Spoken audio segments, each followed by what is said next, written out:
Welcome to the Money Story series where we unpack the real stories behind the numbers. And this is a disclaimer, I've changed the name and some other details for privacy reasons. I never planned to be the rich friend. Back in my first year of university, I was just trying to survive. I was the eldest daughter in a family that was doing its best, but money was always tight. Tuition was covered, but everything else, that was on me. So I hustled. I started selling eggs and sachet water from my hostel room. Mornings were for offloading crates. Evenings were for replying to WhatsApp group orders. It wasn't glamorous, but it kept me going. By my second year, I had expanded into selling food supplies. Tomatoes, pepper, frozen meat, all portioned and packed from my tiny freezer. On a good day, I made about 15,000 naira in profits. Not bad for a student juggling lectures and market runs before dawn. By my final year, I was ready for something bigger. I scraped together savings, sold my phone, begged friends for loans, and after almost a year, I opened my own food outlet. It was small, but the demand was massive. One day, I made 70,000 naira. A few months later, I was pulling in over 300,000 naira daily. At the peak, I had staff, daily bulk orders, and monthly profits close to 3 million naira. I even bought a car before graduation. On the outside, I looked rich, but inside, I was exhausted. After graduation, I scaled up. I invested 12.5 million naira to open a new professional outlet. We sold over 1,000 meals a day. With each 1,500 naira plates and add-ons, daily revenue crossed 2 million. Inflows hit 500 million naira in a single year.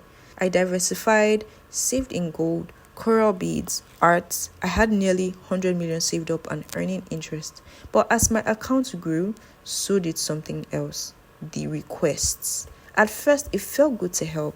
I put my family on allowances, paid school fees, rent, hospital bills, you name it.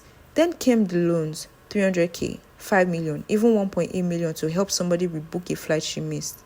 She never even paid back, and never brought it up again. I hated asking people for money they owed me, but somehow everyone was fine asking me. It wasn't just the money. The whispers started. Neighbors eyed my clothes, questioned how a food business could bring in that kind of cash. I didn't feel safe anymore. I felt watched, used. That's when I knew I needed out. So I left. I shut down the business and used 48 million naira to pay for an MBA abroad. It was scary but freeing, except the billing never stopped. Can you send 500k? I need 1 million naira. Quick.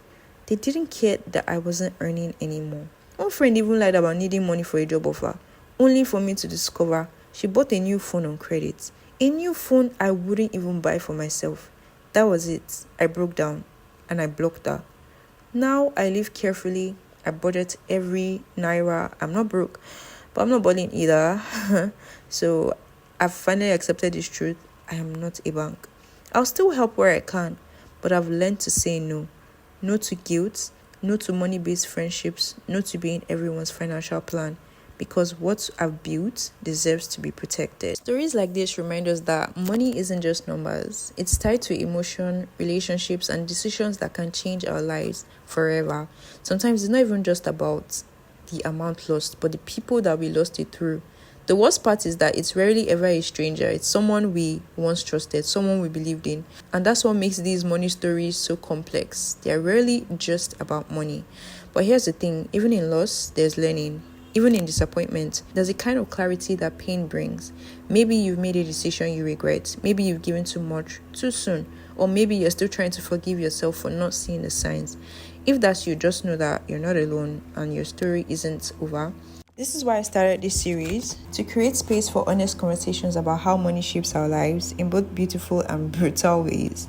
If this story made you think, made you feel, or just gave you a moment of reflection, consider sharing it with someone who needs to hear it. And if you've got a money story of your own, I'd love to hear it in the comments. Who knows, your story could be the one we tell next. Thank you for watching, and I'll see you in the next one.